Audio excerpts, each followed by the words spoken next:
Welcome to From the Honeycomb podcast. I am your host, Katerina Borenova. Join me as we explore stories of fearless female entrepreneurs and inspiring women in architecture, construction, engineering, and beyond. Each episode is a captivating blend of topics that resonate with the soul. Whether you're here to learn more about entrepreneurship, architecture, holistic living, or just need a little extra inspiration, you've come to the right place. So sit back, relax, and let the buzz of positive energy spark your curiosity.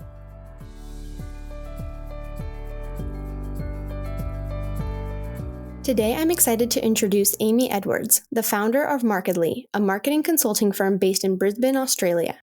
Amy is passionate about empowering designers, architects, and creatives to share their work with confidence and impact. With 17 years of expertise in branding, marketing, and communications, she brings a wealth of insight and experience. Amy, welcome to From the Honeycomb. Hi, Katerina. Thanks so much for having me here. I'm excited to have you and to learn about marketing. This is fun. I've never had anybody on to talk about marketing, so this is going to be a fun episode. Yeah, I think so too. I'm excited. I'm excited to kind of share all about marketing, particularly for architects and designers and things. I think it's such an unknown thing that people don't really want to talk about so much. So happy to share my thoughts.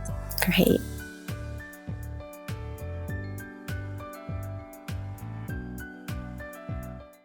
And as you know, we begin every episode by sharing something that we are grateful for in the present moment. So what are you grateful for? Oh, gosh, I was thinking about this morning, and I think the main thing I'm really grateful for at the moment is just to have the year closed out. I mean, for us, obviously, we're recording at the end of December. I have 2 young kids. We've finished school for our year in Australia. We hit the end of the year for work. I'm just so grateful to just stop for a minute, to be honest. We take a couple of weeks off, just slowing down. And it's kind of just a chance to really, I guess, free up my mind to be able to think more about business and life and how I want 2025 to work. I agree with you so much. Yeah, like I said, I know the episode airs. We'll be totally rejuvenated by the time the episode airs in January, but there is something at the end of the year where you kind of have this, and I'm almost there. Tomorrow will be for me, my day is of just like relief. And I think it's really important to reflect on what the year has been like, but then to take that moment, that pause and look into 2025. So what can you leave behind in 2024? What can you bring into 2025? Yeah, I love this time of year. For us, particularly in Australia, a lot of offices that we work with also shut down at the same time. And that's really kind of a relief because then it gives us, we're all kind of ready to reset. And it's nice just to really look back at what hasn't worked really well last year and what don't I want to bring back into 2025, but also just what do I want to shift and how do I want to make life and business work better together? No, absolutely. Absolutely. Hi, it's me, Katerina. Before we jump into today's episode, I want to share with you something that can change the trajectory of your life. If you are ready to start your own architecture firm but are feeling overwhelmed by where to begin, I understand, because I felt the same way when I first embarked on my entrepreneurial journey. This is why I have created the ebook, The Mindful Blueprint for Launching Your Architecture Firm. This comprehensive workbook contains everything I wish I had known before starting my own firm. From building a solid business plan to creating your brand, The Mindful Blueprint for Launching Your Architecture Firm offers a step-by-step guide tailored to your timeline, whether you're launching your firm today, next month, or in a few years. Dive into essential topics like financial planning, organization strategies, and how to secure your first client, all in one convenient resource. That's right, you don't have to spend hours researching. I have done that for you so you can focus on building your business. And that's not all. With your purchase, you'll also receive an exclusive meditation for business owners, mindfulness tips, a crystal guide for support, and gratitude exercises to help you stay focused and positive throughout your journey. Turn your dream of having your own firm into a reality with the Mindful Blueprint for Launching Your Architecture Firm. Click on the link in the show notes to get your copy today. Now, let's dive into the episode.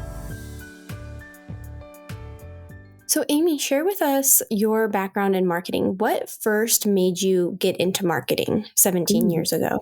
Oh gosh, when I first got into marketing all that time ago, I had come from working in a retail environment, so in fashion retail, and I loved it, but I was more intrigued by, I guess, the psychology behind like buyers and consumers and, what draws them to a brand and what makes them want to buy something.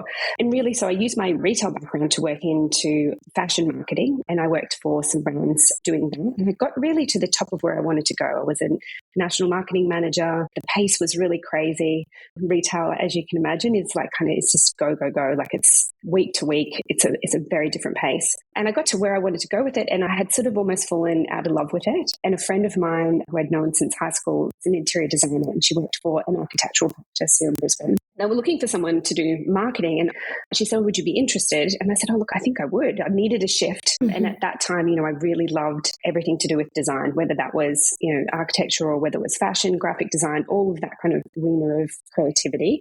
I really loved it. And so I was like, okay, let's give it a try. And so I got the job, and I ended up staying there for 10 years. I loved it, and I loved the people. I felt like once I got there, I realized here was a group of people who really needed my help with marketing. Mm. They didn't understand, one, what marketing was or what branding was, but I could really make a difference. And it was quite a cool experience in terms of that practice that I worked for. We were able to kind of transition them from this really, I guess, a more boutique style practice right through to something that works for multinationals and larger scale work. And that was really fulfilling, and I loved it. A lot of my colleagues who worked there as well, a lot of them, as they do, go off and start their own practice, like you've done, right? They go off and start their own, and then what would happen is they call me and say, Amy, what do I do? How do I start?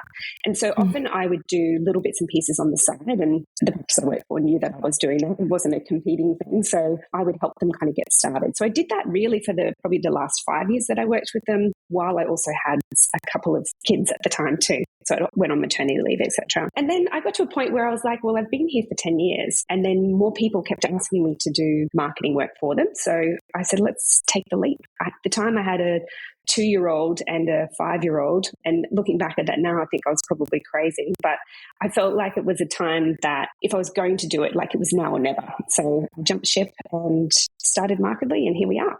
Wow, that's amazing. And I love that already from the beginning, you were in collaborating with designers, with architects, because I think that's the thing when it comes to marketing, and especially me having an architecture firm now. And, marketing is not something I learned in architecture school. It wasn't on the exams. And it's like, how do you market yourself? And that's one of the big questions first is how do I get a client? And marketing is such a huge aspect of that. And so what are some ways that you do help clients with marketing, especially when it comes to architects and designers? Because I know we also have social media. So first I want to hear your position on what you think works. And then I'd love to hear your input on social media. Absolutely. Yeah, I know, right? Because everyone will go straight to social media first because it's free, it's highly visible. People are on there all the time, particularly that kind of architects designer group, they love being on Instagram because it's a creative space, and they love being on there. But I do like that you asked, well, where do you start? Because so many will start with the tactics of marketing, or what should I do? Should I do an email newsletter? Should I do social media? Do I, do events in person, etc.? But really what you've got to start with is really a strategy, and really being able to pause for a minute before you do anything and understand, where do I want to be in the next 3 to 5 years? What do I want my business to look like? And get really detailed about that. So understand, do I want more employees? What types of projects do I want? How much do I want to work? What type of work do I want to do? What type of clients do I want to have? Also, one of the really important things is what type of projects don't you want, and what type of clients don't you want? That's really, really important to define. What are your red flags with some of those things? If we can get as much detail about sort of where you want to be in the next 3 to 5 years, that really sets you up with a really strong foundation. And then we look at really clients, like what types of audience people do we want to have in that space of who we want to attract. And often it's thinking about, yes, it's the clients that we want who are going to pay our bills, right? But there's also, if we're trying to build our profile up industry or attract staff, there's all of those things that we've got to consider. So really it's about considering, I guess, the bigger picture in the next 3 to 5 years, and then saying, okay, well, what do I need to do? What are the things that I need to do to be able to get to that point? And how can marketing help me? And I mean, to your question, with social media, is it social media? Is it whatever? I think it always comes back down to who's your target market and where do they live online or offline. So many people will spend so much time online, but actually some of their clients aren't even on there. They're mainly on email. So maybe email newsletters are a better way to reach them, or in-person events, right? You've really got to come always back to, who am I targeting here? And is this the right message or the right platform for me to be able to reach them? No, that's a really great point, because I was just thinking about like my situation. I have my company KBA, and I have a KBA Instagram account that I never ever use. And I have my From the Honeycomb, which is my fun connecting with people, but I don't get clients really from my From the Honeycomb podcast. And I don't get clients from my Instagram because, as you said, when I think about my clients, they're very niche. It's a small coastal town in California. That's where I'm looking for clients. And so for me, my marketing has been going to in-person events, meeting with people, sponsoring events, doing things like that, giving talks, because that's where it's worked out for me, rather than doing social media. But I feel like if I wanted to, broaden, or when I have my ebook coming out, that's where I do social media, where I can connect with more people, because I'm also so locally based in California, and that's where I want my project. So I like that you think about the questions you ask for your client, like, where do you see yourself? Especially, I like that you mentioned it's not just a year from now, 2 years. You're thinking big picture, because it doesn't seem like it's an instant, like, oh, you do one marketing thing and now you have, a ton of clients. Like, it takes work, right?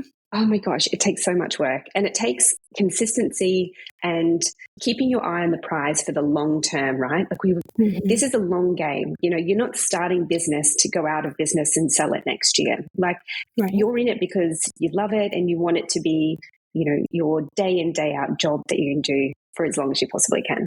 So you want, it's ever evolving, right? Like it's never going to be the same year on year. But what we've got to do is have that longer range in mind of that 3 to 5 years, but then being able to inch back and say, okay, well, with that in mind, of where I want to get to the next 3 to 5 years, what can I do in the next 12 months that's actually going to inch me closer to that goal?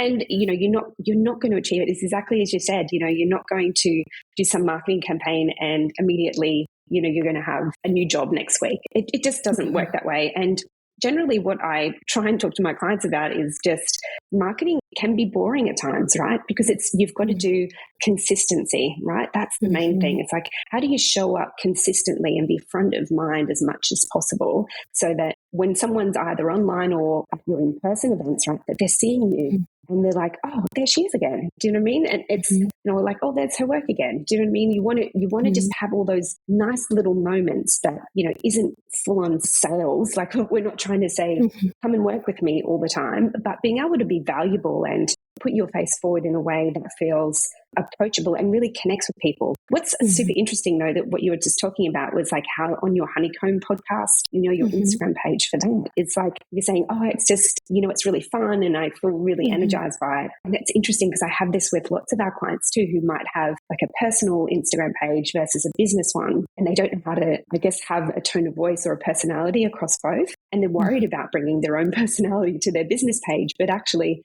what happens is they tend to do more on their personal page because it gives them more energy, because it's more them. So it's trying to figure out what part of that personality and things that I enjoy on that personal Instagram page, how can I bring that across also to my business page so I can connect really nicely with people? And that's something I love, that this episode is coming out in January, and that you're saying this is like something to think about for the year. So if anyone listening, like, this is your episode to listen to, think about what do you want in 2025? Because one of the things I'm looking at for my business in the next coming year is, how do I get a little bit more social media presence for my KBA?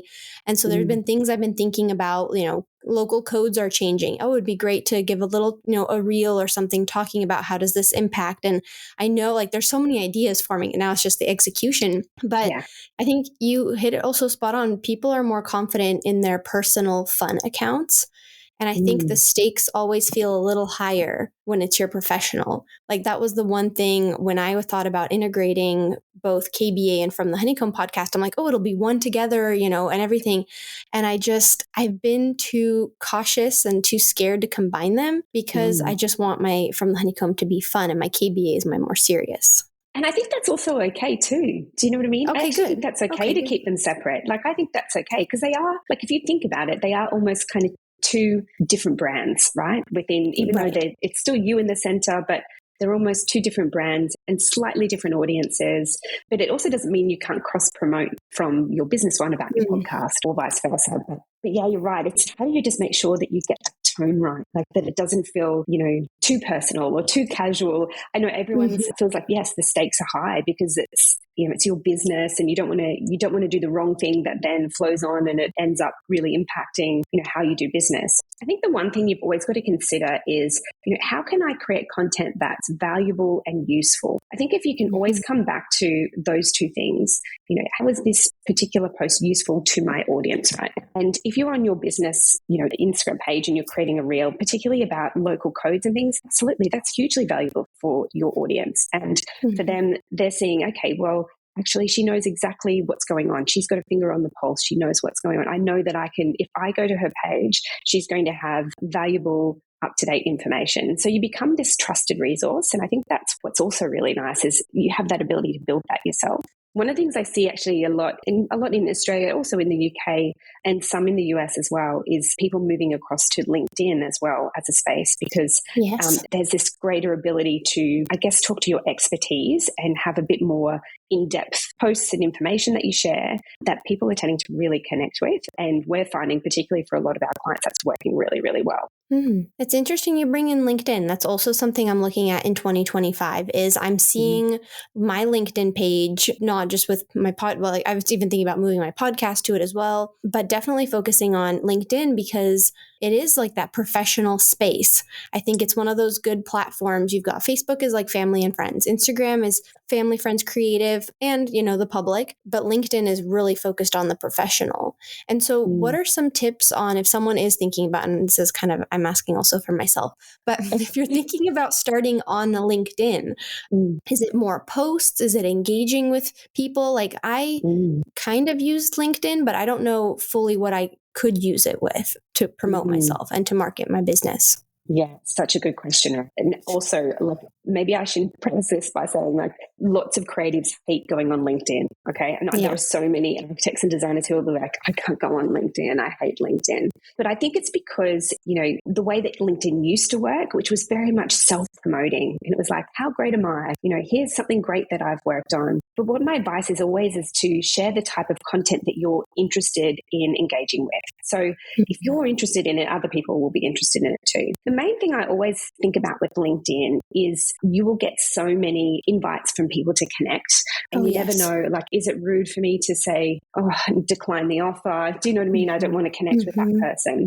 I really just ask our clients to be very specific about who you're connecting with on that space. More often than not, lots of them are just their audience or the followers or the people they're connected with are just other colleagues. So it's like, well, what are you trying to get out of it? That's okay. If the colleague side of things and the industry side of things, if it's wanting to build your profile into that industry, absolutely, they're the right type of people. But if you're using it as a platform for marketing your business and trying to win work, then you've got to be really strategic about it. And generally what I ask you to do before you even jump into posting on LinkedIn, it's a bit like coming back to the strategy thing. It's understanding who are the types of clients that I actually want to connect with. It can be really specific. What types of companies, be specific, write them actually down. Who are the decision makers or people who I would be specifically working with, and try and connect with those types of people and just be really targeted, be very clear about who you're reaching. And then with that target audience in mind, then I'd be setting up my profile and making sure that everything speaks to that. So my bio is talking to, the types of clients that I work with and how I like to work. And then in terms of posts, you don't have to post as regularly as what probably Instagram is. Instagram is quite quick and fast paced. LinkedIn, people like to read a lot. So that's also just kind of a good tip is that you can do quite lengthy posts on LinkedIn because people are more willing to read it. I often find though that you could post say once a week or once every 2 weeks, and that's actually more than enough, particularly when you're first starting, just to be able to get a read on, are people interested in this particular type of content? I wouldn't do any more than that to begin with. Again, just sharing valuable insights. I think this is a platform where you can really build your personal brand and particularly, I guess, level yourself up in the industry, but connect with maybe some bigger players who maybe have bigger projects and maybe a bit more money to spend, a bit more budget. But you also need to position yourself as, I guess, a thought leader. So being able to say, hey, look, I've seen these particular new planning guidelines that have come out for for our area. This is my opinion on how I think it will work really well or it won't. But it's being able to have an opinion. You don't have to be controversial, but I think there's a moment where you can be giving your voice to or an opinion to something, which enables a conversation. The other thing you asked about was around engagement. Like, what do we do? Like, do I just like posts and things? What's interesting compared to Instagram is that lots of people on LinkedIn don't go through and tap and like posts as much. Often what happens is they're reading it, but they're not really engaging with it. If you can get a conversation going within the comment section, excellent. So if you can drive people into that space or drive people to your website, that's excellent. In terms of just getting visibility though, being able to comment on other people's posts is a great way to do that. So if you were trying to just build your audience, I would be considering doing that, doing more engagement. One of the great ways, I guess, to get some attention in that space is to ask some questions. So if you're in the comment section, ask a question so then they have to come back and answer and you can start a conversation back and forth. And that's a really nice way, I guess, to be able to for people to actually notice who you are. These are all great. When I listen back to this, I'm going to write everything down because this is exactly what I'm looking for is like how to elevate, because I think you're right. Like with Instagram is fun and I understand why creatives are hesitant to go on LinkedIn. And so that's really an interesting perspective because I think as creatives, we want to show the fun photos. We want, it's the creativity. It seems like a more creative platform. And we don't need to make the whole episode about LinkedIn versus Instagram, but this has been really interesting to hear your insight on how professionals, especially in the architecture and design community, can use LinkedIn for their benefit, which kind of answered my own question in a little bit, but I'm curious to get your input on when people first start out with their company. Usually marketing budget is zero or very low. Like when I first started, I remember I tried getting onto House, which is a US based, I don't know if you have that in Australia, but, and I'm like, a lot of people use it too. And I was like, I'm going to use that. And it was way out of my budget. I mean, my budget was $0. And so I was like, how am I going to start marketing myself, with a budget of $0 until, finally, like in the future when I do have a budget for it. So what would be your advice for someone starting out who may not have that budget to be able to bring on a consulting firm, right away? Yeah, absolutely. But I think you've hit the nail on the head where you have zero budget. When you start out in any business, your budget is spent on, subscriptions to different programs, or maybe you're paying staff, particularly if you're going to bring them on as well. It's just your general kind of administration fees, right? The best thing I think when you're starting out, I mean, the main thing is that you've got time. I mean, you don't have money, but you have time. So using platforms that are free, like Instagram and LinkedIn, right? Like you can use those for free. And there's plenty others. Even MailChimp as an email newsletter, right? You can do it up to a certain amount. That there's some free elements for those.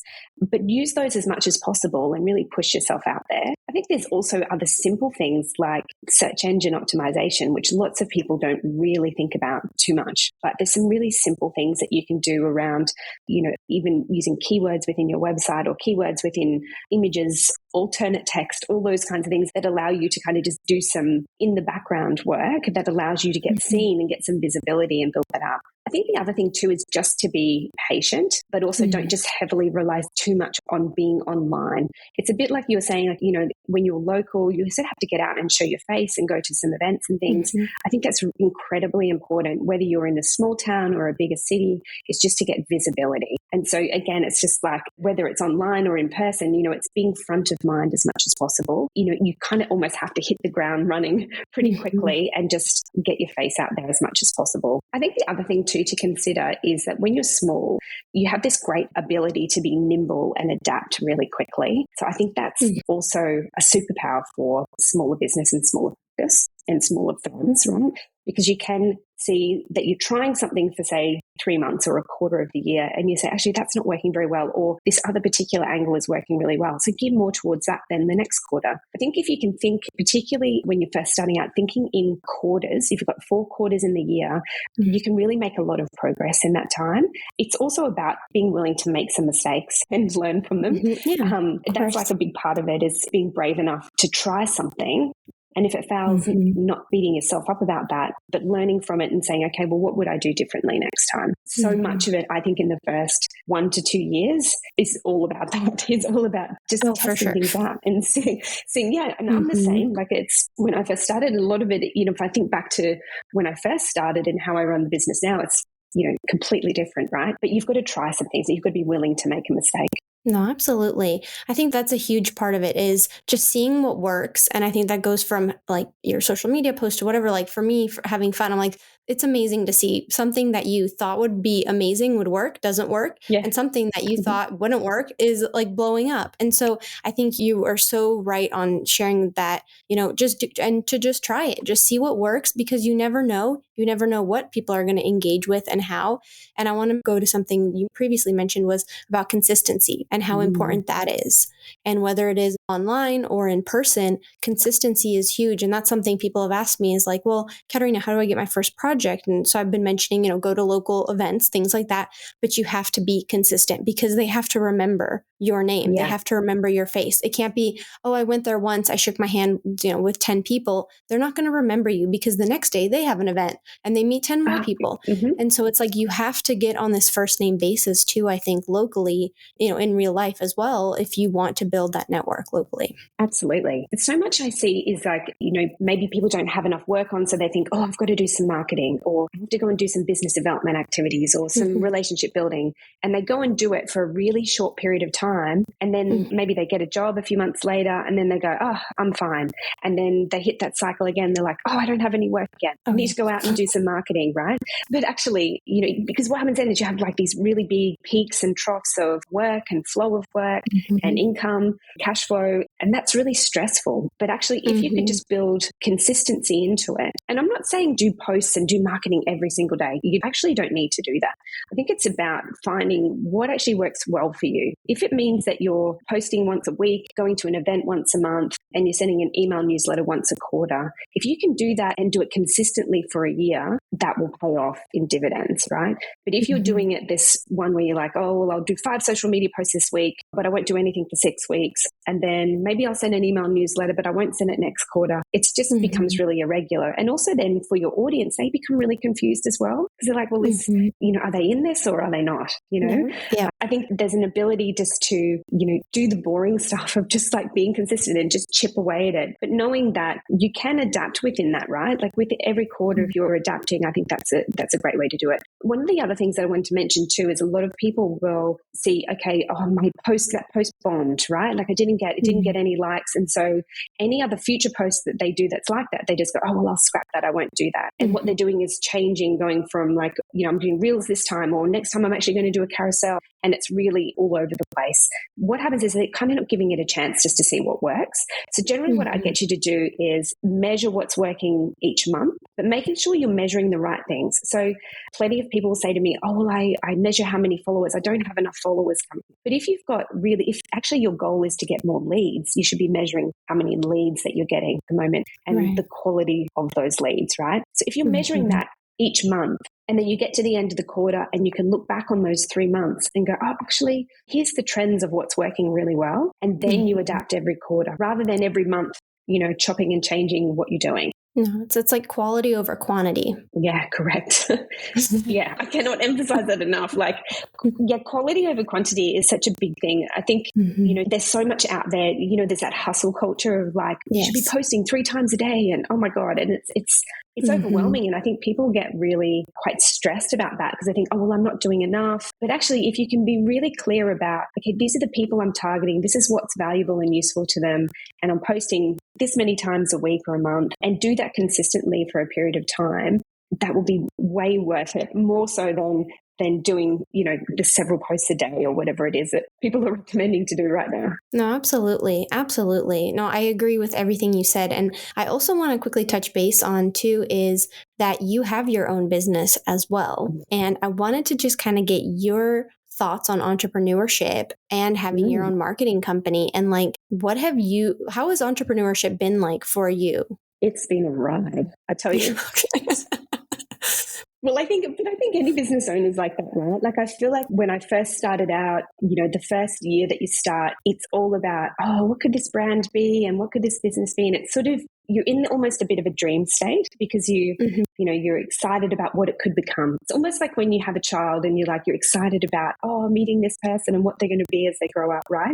And then years sort of 2 to 5, it's hard work, right? Like you're in there and you're in the trenches and you're dealing with change. But then you start to find your feet. I feel like around where it's sort of heading into our 6th year now. And I feel like around year 5, you start to realize, actually, these are the things that I really want to do. And these are the things that I'm really passionate about. And I'm going to push along on this path. And you become more certain. And maybe that's just confidence over time. But I think entrepreneurships, I love it. Like, I do really enjoy it. It's stressful at times. And sometimes there's a lot on my plate, particularly between, being a mum and having young children and a family, running a business. There's a lot there, right? So I don't think I quite have the business and life in flow really great right now, but it's like a work in progress. And I do enjoy that as running your own company, is that you have the ability to make choices and that directly influence how your business runs or how your life runs. And for that, I really enjoy it. Oh, well, I agree with, I agree with everything you just said. That's kind of exactly how I feel about entrepreneurship. I know I'm a much younger company than yours, but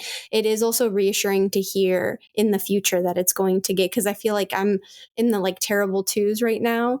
Like this, Yes. my first year was exactly what you were saying. It's oh, what are the possibilities? And then this last year, just going into my second year, has been the hardest, with the most challenges, mostly on now dealing with clients and the interactions. And then there's been business changes, and it's just you're constantly evolving and growing as a business. And so, which also I want to ask about is, what is your advice for businesses who are growing and evolving, and the marketing, how it can change? What is your advice for clients in that sense, and also kind of what to think about in the future? Such a good one, because, you're right. I think businesses are evolving and changing at a much quicker pace than they ever used to. What I have noticed, even pre-COVID times, right? You could set a direction and set a marketing plan that was, 12 months in advance. And then at the end of the 12 months, you'd reassess, and then you'd go, okay, well, this is what we're going to do next time. But it's kind of a variation on a theme, if you know what I mean. It's somewhat similar. Whereas when we got into COVID times, really what we were doing was we were shifting from having, maybe 12-month marketing plans to going, okay, we need to move to quarterly. We've got to figure out, what do we need to do to win work for the next quarter? And it's much faster pace. I think that sort of slowed off a little bit, but I still think there's this real need now to remain current and I guess be flexible enough to evolve.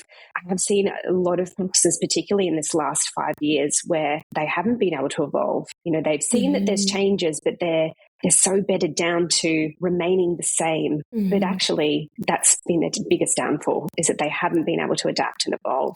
I think the first step is just recognizing that something shifted. I think if you're at that point where you realize, okay, something shifted and I don't feel like we're connecting with the right people, we're not winning as much work, I always ask people to just pause, even if it's, for a week, a few days, a few hours, something where you can stop, turn your phones off, get back to kind of analog time of pen and paper, and really think about, what's happening right now in the market. What do we want to become? What do we want the future to look like? Do we still want to be doing this business in 3 years from now?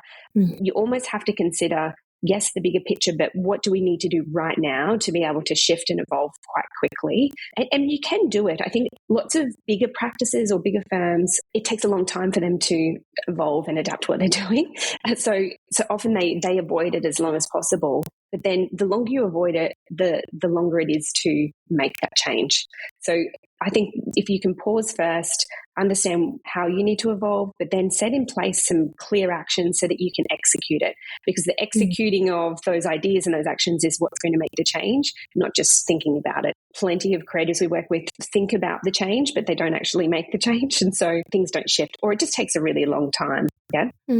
That's really interesting. I like that going back to earlier what you said about COVID, going from yearly plans to quarterly and being current and seeing, and your comment about, businesses and brands are changing and re-evolving and rebranding at a faster rate. And I think a lot of it is to be current, and we are living in such a much more fast-paced world now. So it's keeping up with it. And I think it's just, everything you've said has just made me think so much about my company. And I know we're starting out in January, and I'm really getting excited for 2025 and what it's going to be, because it's there's so many possibilities, and it's fun to plan, and how am I going to grow Like, Amy, you have really made me think so much about like what my next year is going to be. And then where do I see myself in 3 to 5 years? Because I think that's so important to be thinking also big picture, not the very detail of where I'm going to be in 3 years, but like, where do I want to move with that?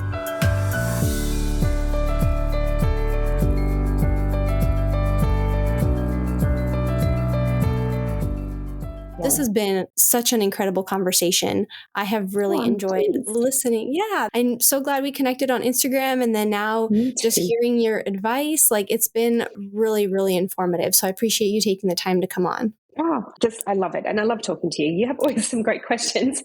Makes me think as well. So then I'm like, okay, yes, what would I do? But no, I appreciate that. I think there's so much that people can do. I think just the main advice I've got is just don't be scared by marketing. It's not as scary as people, I guess, make out. It's not this magic bullet either, but everyone has that ability to be able to do their own marketing, particularly if you're a small practice and you want to get on and do that. You can feel empowered to do that. Like there's plenty that you can do. You don't have to do everything, but stick to something and just be consistent at it.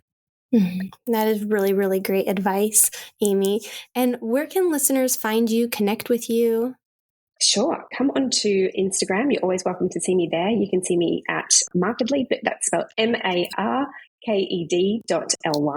You can also find me on LinkedIn, and you can also go to our website, which is themarkedly.com.au. Perfect. I'll provide links in the show notes. Amy, thank you again. Thank you so much, Katerina. Thank you for tuning in to this episode of From the Honeycomb podcast. If you enjoyed it, please take a moment to rate, review, and share it with your friends. To stay connected, follow me on Instagram at From the Honeycomb Podcast, and you can support the podcast through the Patreon link in the show notes. And don't forget to subscribe to my monthly newsletter where I share exclusive behind-the-scene content and tips on running a mindful and successful architecture business. Thank you again for listening, and stay curious.